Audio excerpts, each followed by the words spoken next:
लेते हैं विस्तार से खबरों की। सबसे पहले बात कर लेते हैं झारखंड की। झारखंड में विधानसभा चुनाव को लेकर राजनीतिक दलों की कई दिग्गज नेता चुनावी साज सजने में लग गए हैं। इस दौरान चुनाव प्रचार को और धार देने के लिए प्रधानमंत्री नरेंद्र मोदी और गृह मंत्री अमित शाह झारखंड के दौरे पर आने वाले हैं। साथ ही कांग्रेस नेता राहुल गांधी से लेकर तमाम नेता पार्टी के लिए प्रचार अपनी ताकत झोंकेंगे। साथ ही झारखंड में विधानसभा चुनाव के पहले चरण का मतदान 13 नवंबर को है। 3 अक्टूबर को गृह मंत्री अमित शाह और 4 अक्टूबर को पीएम मोदी झारखंड के दौरे पर रहेंगे। इसके अलावा कांग्रेस के सांसद राहुल गांधी का भी कार्यक्रम जल्द तय होगा। तो झारखंड में चुनावी हुंकार भरने के लिए प्रधानमंत्री नरेंद्र मोदी और गृह मंत्री अमित शाह पूरी तरह से तैयार हैं। झारखंड का रण सजकर तैयार है। आपको बता दें कि झारखंड में 2 चरणों में वोटिंग होनी है, जिसमें पहले चरण के लिए मतदान 13 नवंबर को और दूसरे चरण के लिए 20 नवंबर को मतदान होना है। ऐसे में भारतीय जनता पार्टी समेत जो तमाम राजनीतिक दल है, चाहे वो बीजेपी हो, कांग्रेस हो या जेएमएम हो, सभी अपनी तैयारियों में जुट गए हैं। भारतीय जनता पार्टी पूरी तरह से चुनावी मोड में है। बीजेपी की तैयारियों को और चुनाव प्रचार प्रसार को और धार देने के लिए प्रधानमंत्री नरेंद्र मोदी और गृह मंत्री अमित शाह झारखंड के दौरे पर आ रहे हैं। 3 नवंबर को गृह मंत्री अमित शाह तो 4 नवंबर को पीएम मोदी झारखंड में चुनावी शंखनाद करेंगे। साथ ही भारतीय जनता पार्टी के पक्ष में माहौल बनाएंगे। तो झारखंड में बीजेपी पूरी तरह से अब एक्शन मोड में है। भारतीय जनता पार्टी की तैयारियों को और धार देने के लिए गृह मंत्री अमित शाह 3 नवंबर को झारखंड के दौरे पर आ रहे हैं। साथ ही प्रधानमंत्री नरेंद्र मोदी 4 नवंबर को झारखंड में चुनाव की रणभेरी करेंगे। तो भारतीय जनता पार्टी पूरी तरह से एक्शन मोड में है। इस दौरान प्रधानमंत्री नरेंद्र मोदी झारखंड से चुनावी शंखनाद करेंगे। झारखंड और महाराष्ट्र में एक साथ चुनाव होने हैं, जिसमें झारखंड में पहले चरण के लिए 13 नवंबर को वोटिंग होनी है और दूसरे चरण के लिए 20 नवंबर को। ऐसे में हलचल पूरी तरह से तेज है और चुनाव को देखते हुए जो उल्टी गिनती है यानी काउंटडाउन है वो शुरू हो गया है। ऐसे में चुनाव की तैयारियों को और धार देने के लिए गृह मंत्री अमित शाह 3 नवंबर को तो प्रधानमंत्री नरेंद्र मोदी 4 नवंबर को झारखंड के दौरे पर रहेंगे। ज्यादा जानकारी और अपडेट के लिए सीधा रुख कर लेते हैं अजय कुमार पांडे का। अजय, जिस तरह से भारतीय जनता पार्टी पूरी तरह से एक्शन मोड में है, अब चुनाव की तैयारियों को और धार देने के लिए 3 नवंबर को गृह मंत्री अमित शाह तो 4 नवंबर को झारखंड में चुनावी शंखनाद करेंगे प्रधानमंत्री नरेंद्र मोदी। ऐसे में दोनों ही दिग्गजों के दौरे को लेकर किस तरह से तैयारियां? झारखंड में जो है सियासी जो माहौल देखने को मिल रहा है, जिस प्रकार से देख रहे हैं बीजेपी जो है प्रधानमंत्री मोदी अमित शाह ने अपनी कमान संभाल ली है।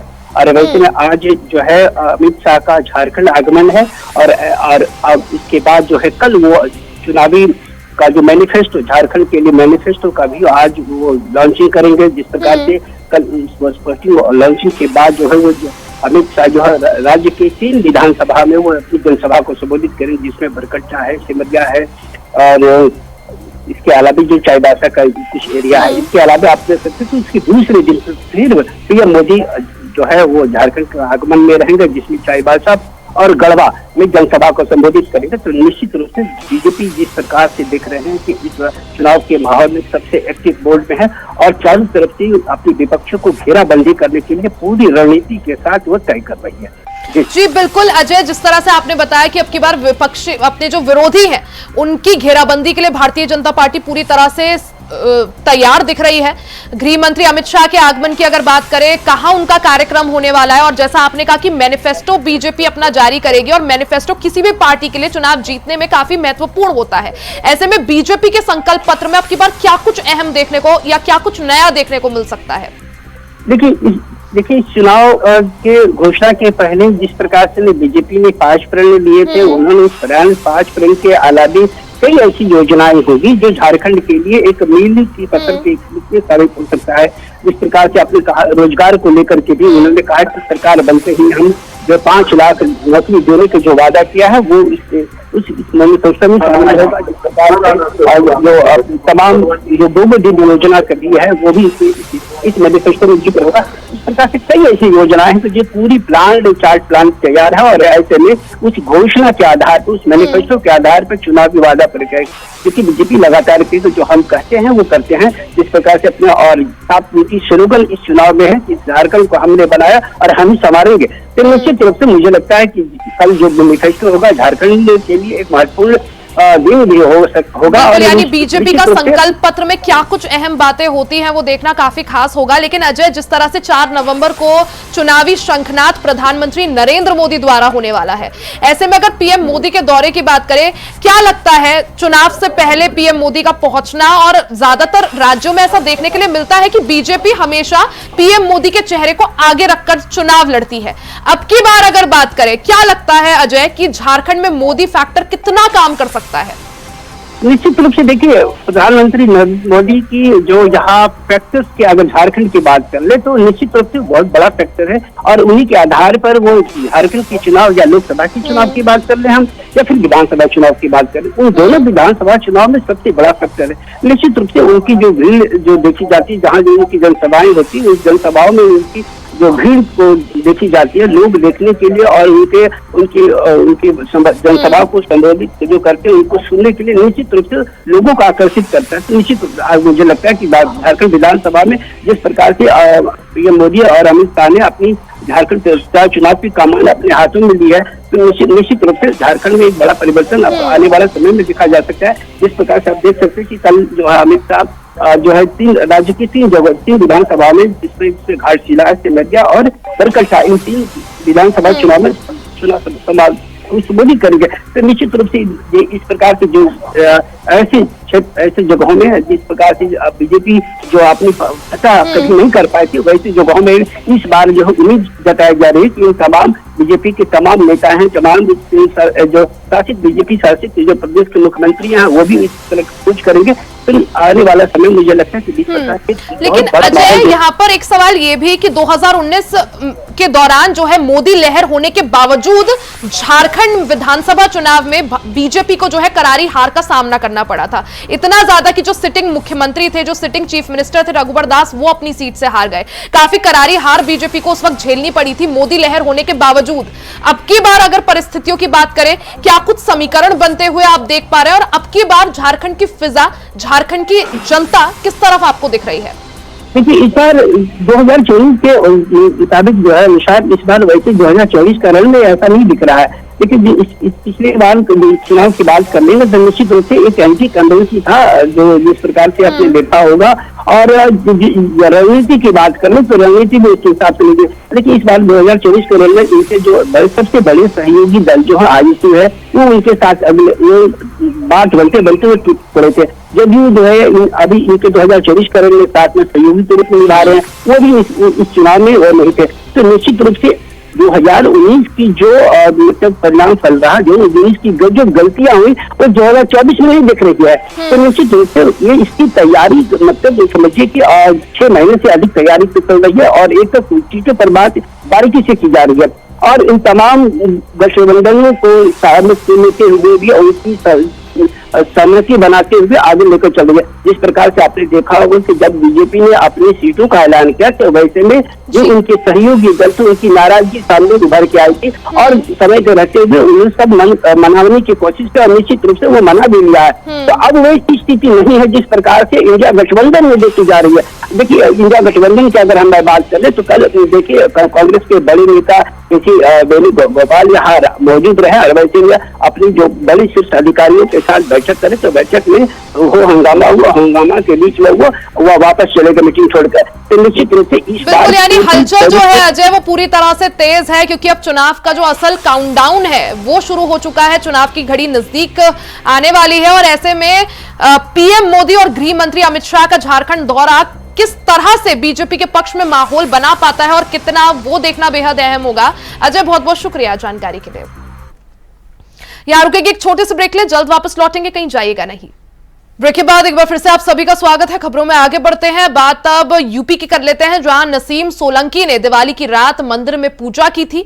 ऐसे में मौलाना ने नसीम सोलंकी के खिलाफ फतवा जारी कर दिया है। जी हां, इस दौरान नसीहत देते हुए नसीम सोलंकी को माफी मांगने की बात उस फतवे में लिखी गई है। मंदिर में पूजा करने पर यह विवाद शुरू हुआ है। नसीम सोलंकी के खिलाफ फतवा जारी हो गया है। मौलाना मुफ्ती शहाबुद्दीन रिजवी ने ये नसीहत इरफान सोलंकी की पत्नी नसीम सोलंकी को दी है।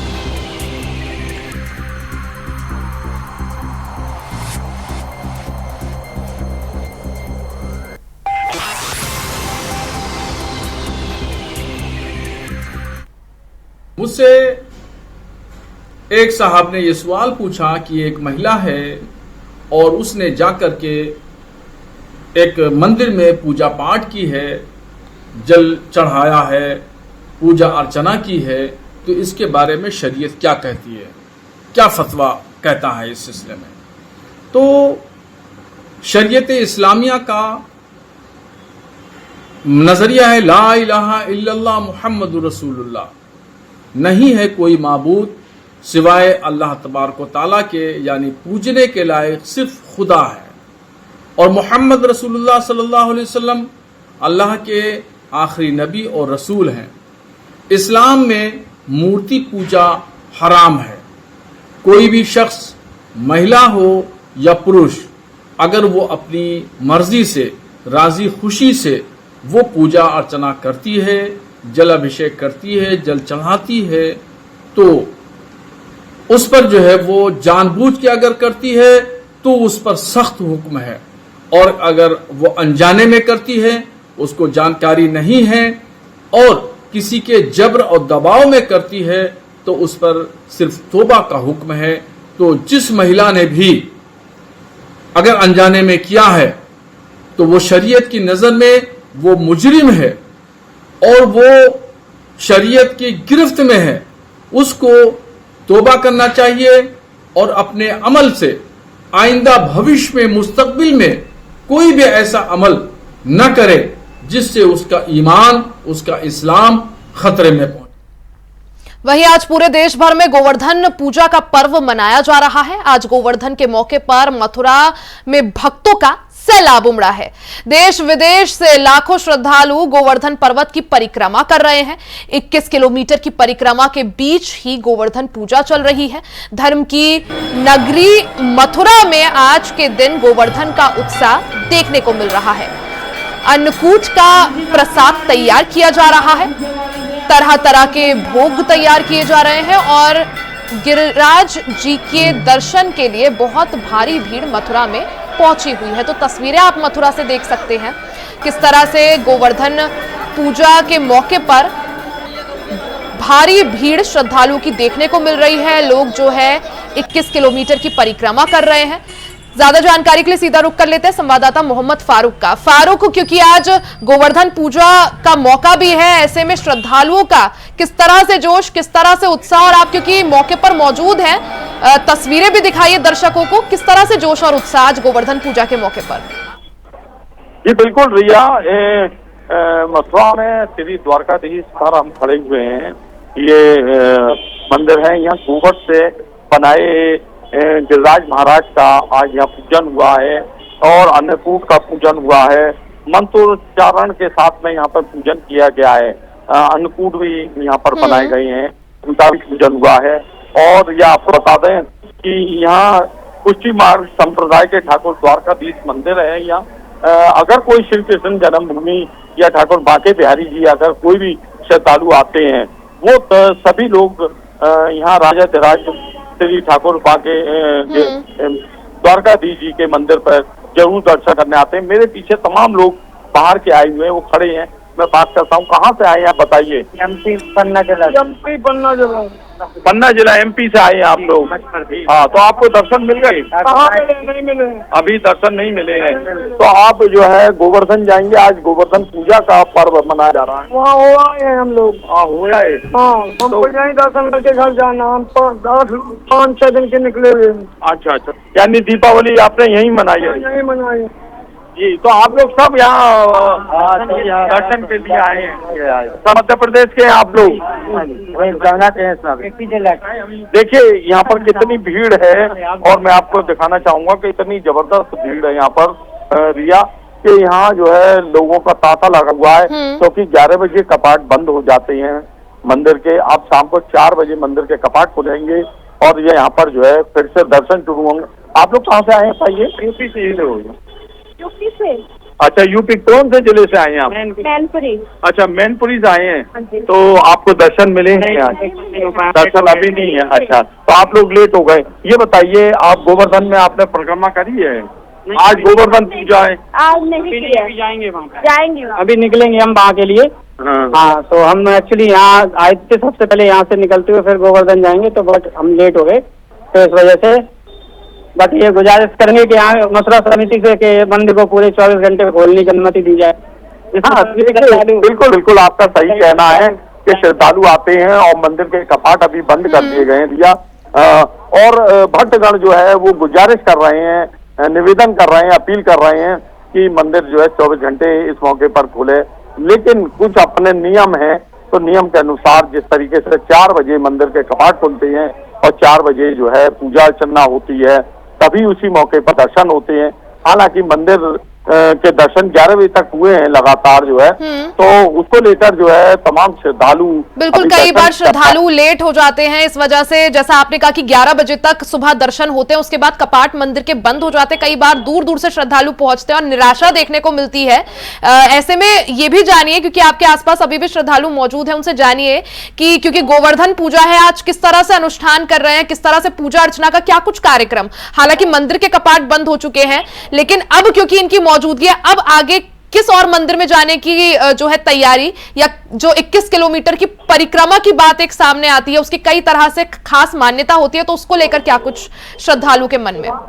जी आप बताइए, क्या आप जैसे कि जो आज गोवर्धन पूजा है और अलग उसकी मान्यता होती है, तो गोवर्धन पूजा पे गिरिराज महाराज जी की 21 किलोमीटर की परिक्रमा भी लगाई जाती है, उस पर आपका क्या कहना है? किस तरीके से आप अब यहाँ से जाएंगे? देखिए, मैं गोवर्धन की परिक्रमा पहले भी लगा चुका हूँ, और अगर आज समय से पहुंच गया तो आज भी लगाने की कोशिश। आज जो विशेष महत्व है, विशेष महत्व है गोवर्धन पूजा का, आज विशेष महत्व होता है। तो हम तो सभी श्रद्धालुओं से कहेंगे कि सभी लोग लगाए जाके, क्योंकि ये विशेष पूजा मानी जाती है, साल में एक बार ही आता है। आप लोग दोनों आ जाइए इधर। क्या नाम है आपका, बताएं, कहाँ से आप आए हैं? रेनू, दिल्ली से आया। दिल्ली से आए आप, तो आप गोवर्धन पूजा है, आज का बहुत महत्व है, तो आपने अभी दर्शन किए यानी, और जो गोवर्धन में आपने अभी पूरे दर्शन हुए नहीं, हमें थोड़े से हुए हैं बस।